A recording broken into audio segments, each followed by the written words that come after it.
275.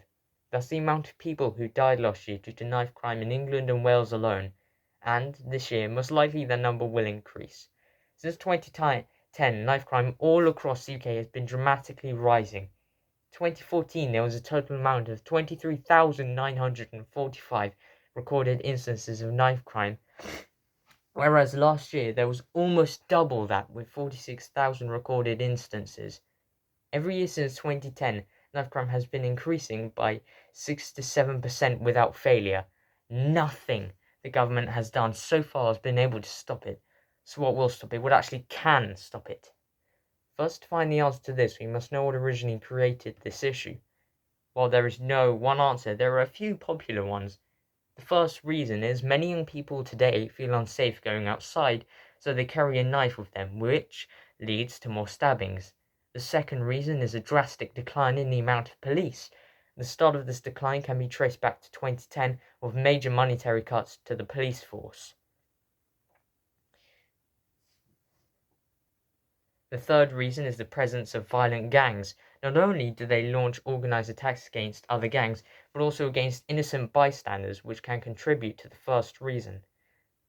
Now that we know what is causing knife crime, we can find how to stop it.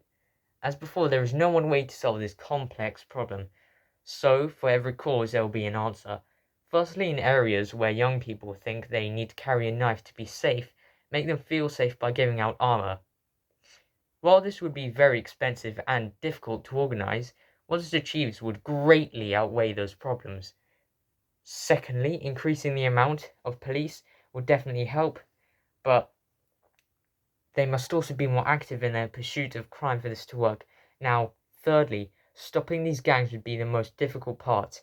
What is currently being done to stop gangs is only half of what needs to be done.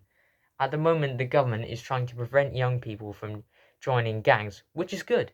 It stops gangs from growing in size and also stops the formation of new gangs, but these gangs are still here and they still wield considerable power. So how do we strip gangs of their power?